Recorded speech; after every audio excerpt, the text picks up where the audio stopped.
ఏడుకొండలవాడ వెంకటరమణ, నన్ను ఎందుకయ్యా ఇలా పుట్టించావు?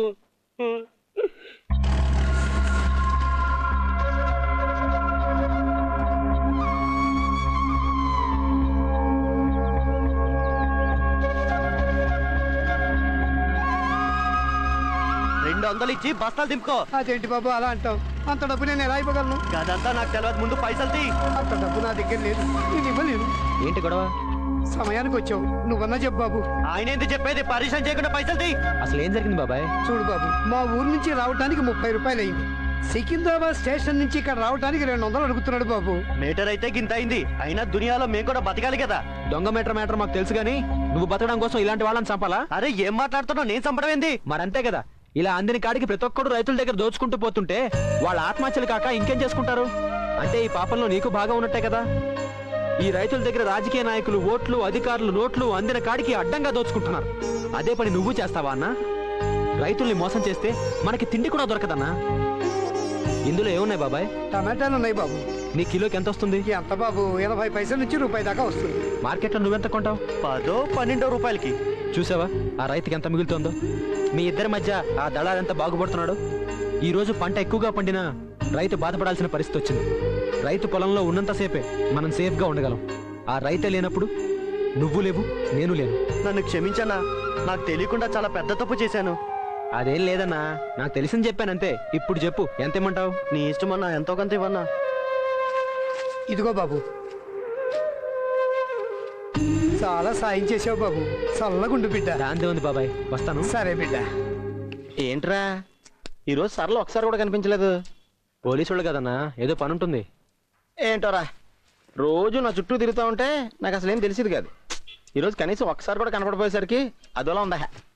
అంత ఇదిగా ఉంటే చెప్పేచ్చుగా. అవునన్నా, వదినా అని పిలిస్తే ఆవిడ మొహం క్యాండిల్ లా వెళ్ళిపోతుంది. ఏడుకొండలు, మీ అందరికి ఒక గుడ్ న్యూస్. ఏంటి, పెళ్లిగానే కుదిరిందా? అదొకటే తక్కువ. దొంగలు గాని పట్టుకున్నారా ఏంటి? దొంగల్ని పట్టుకోకుండానే ప్రమోషన్ వచ్చింది. దాంతో పాటే రాజమండ్రి ట్రాన్స్ఫర్ కూడా చేశారు. అంటే మమ్మల్ని వదిలేసి వెళ్ళిపోతున్నావా? వదిలేసి వెళ్ళడం కాదు, మిమ్మల్ని అందరినీ వదిలేక వెళ్తున్నాను. ఇక్కడుండి నీతో మనసులో ఉన్నది చెప్పలేక పడే బాధ కన్నా ఇదేమీ ఎక్కువ కాదు.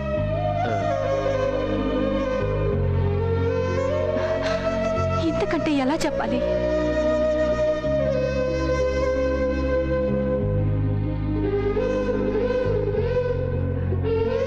నువ్వు చాలా సిన్సియర్ పోలీసువి. నువ్వు బాధపడకూడదు. నువ్వు దూరం అవుతున్నందుకు మేం బాధపడాలి. ఈ కిరణ్ బేడి మా బెస్ట్ ఫ్రెండ్ అని చెప్పి మేము గర్వంగా చెప్పుకుంటాం. నువ్వెక్కడున్నా బాగుంటావు. నిన్ను ఎత్తుక్కుంటూ మేమే వస్తాం. అప్పుడు కూడా నీకు ఇష్టమైన ఉల్లిదో స్వయంగా నేనే చేసి తీసుకొస్తాను. ఓకేనా? అప్పటి సంగతి ఏమో కానీ ఇప్పుడు మాత్రం ఒక దోశ పిండి కలపండిరా. పార్సల్.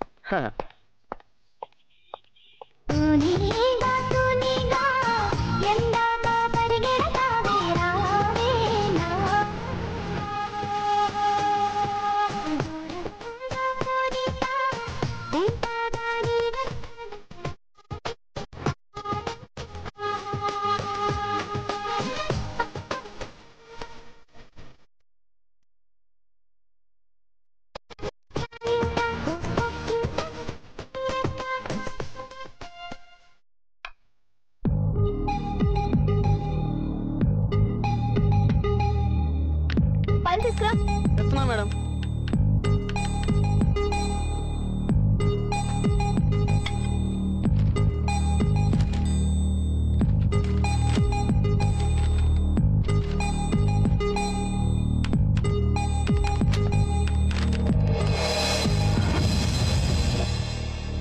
నాకు ఈ పెళ్ళి వద్దా ఆంటీ?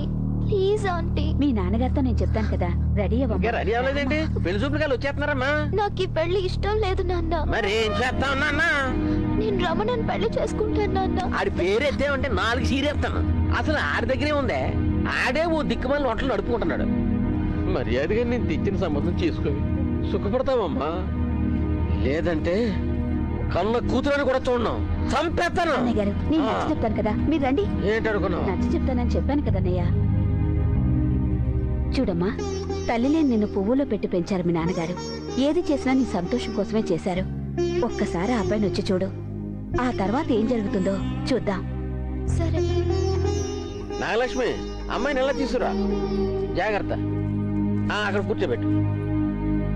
మా అమ్మాయి బుజ్జి తల్లి, కూర్చోమ్మా.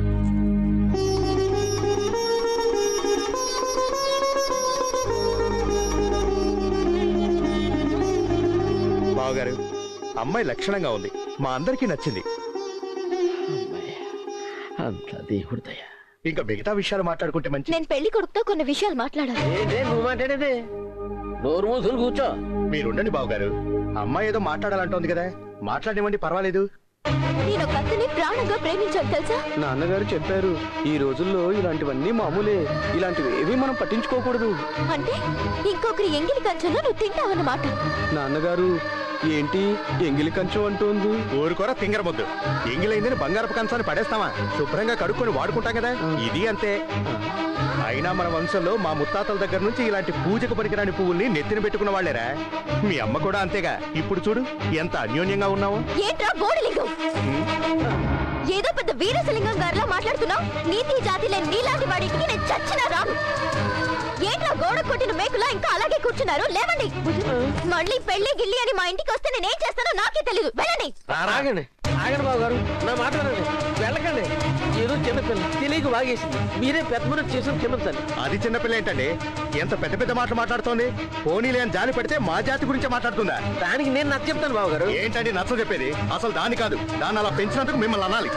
ఈ జన్మలో దానికి పెళ్లి ఎలా అవుతుందో నేను చూస్తాను. పని చేశారు లేదని నేను గారాబంగా పెంచినందుకు నాకు బుద్ధి వచ్చినట్టు చేశాను. అసలు నేనంటే కూతురు బతికినా ఒకటి చచ్చినా ఒకటి. ఏంట మాటలు? ముందు మీరు రండి, తనకి నేను నచ్చ చెప్తాను. రండమ్మా.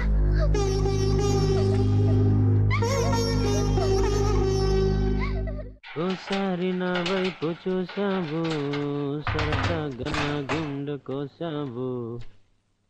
బుజ్జమ్మా బుజ్జమ్మా, 50 లీటర్ల పాలు త్వరగా. అబ్బా, కొత్త బట్టలు కొత్త నగలు అదిరిందమ్మా బుజ్జమ్మా. అరే ఏమైంది నీకు? నాకేమైతే నీకెందుకు? నీకు కావాల్సింది పాలే కదా, అక్కడ ఉన్నాయి, తీసుకెళ్ళు. బతికించు.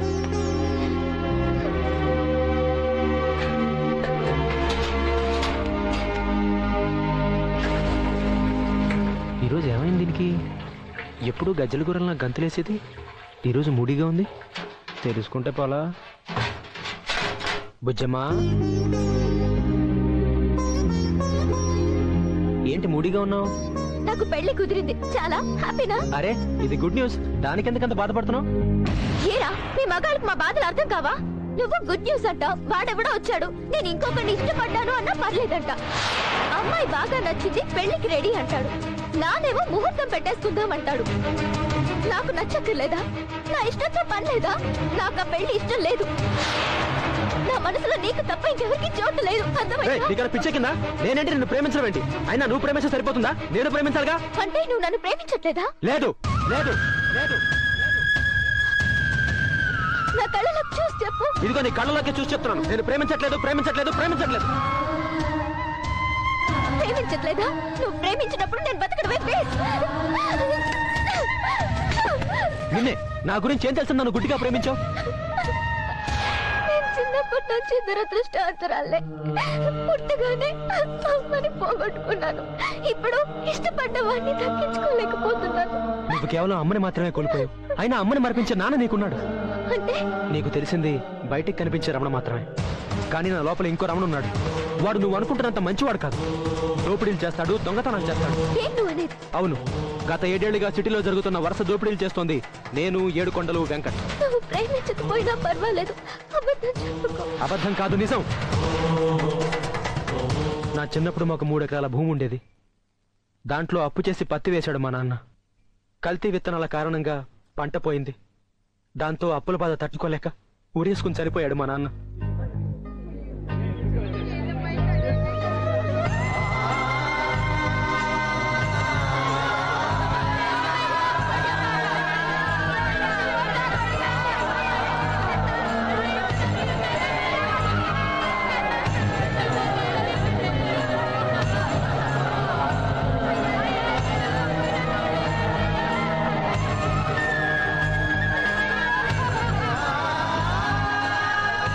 ఉన్న 3 ఎకరాలు అమ్మి అమ్మ అప్పు తీర్చింది. కొన్నాళ్ళకి జబ్బు చేసి అమ్మ కూడా సరిపోయింది. అప్పుడు నేను అనాథనయ్యాను. నాలాగే ఏడుకొండలు కూడా తన చిన్న వయసులో అమ్మా నాన్నని కోల్పోయాడు.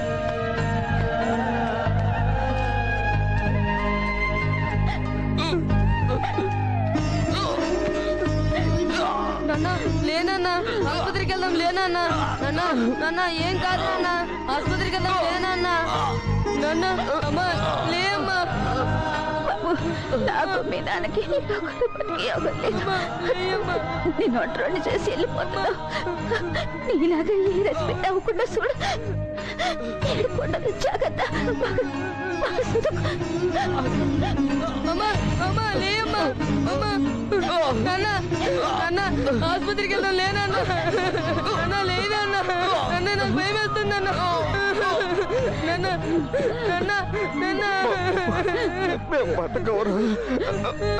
పురుగుల మందు తాగే ముందు నీ గురించి మర్చిపోయావురా.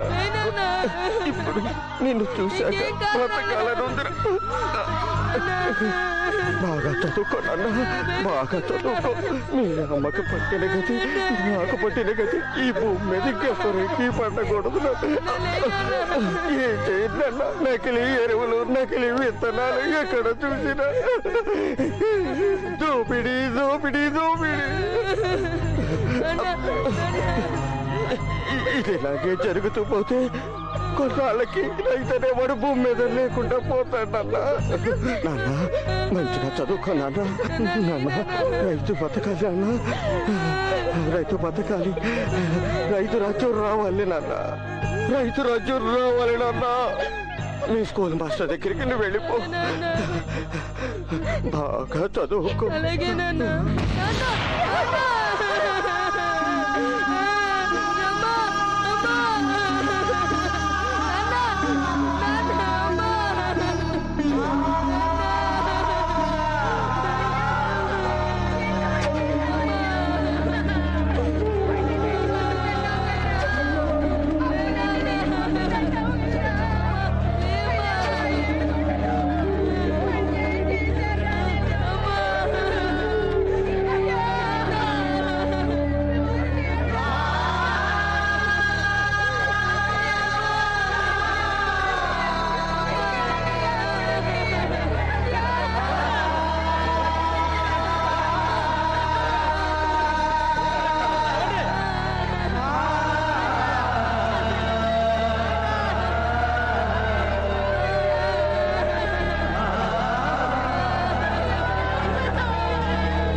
అసలు తన కన్నవాళ్ళు ఎలా ఉంటారో కూడా తెలియదు వెంకట్కి.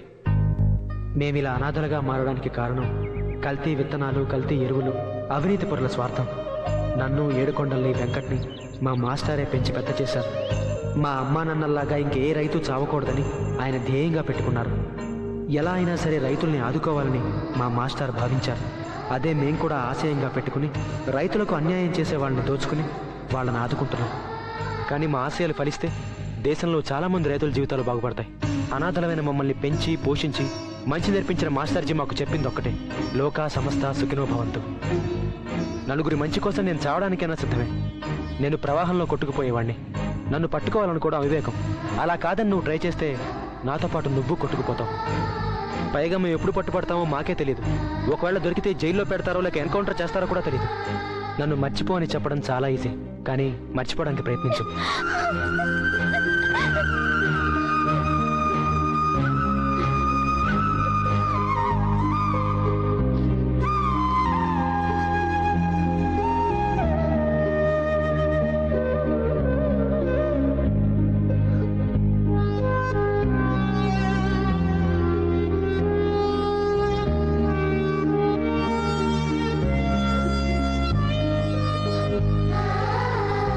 నువ్వెక్కడున్నా సంతోషంగా ఉండాలి.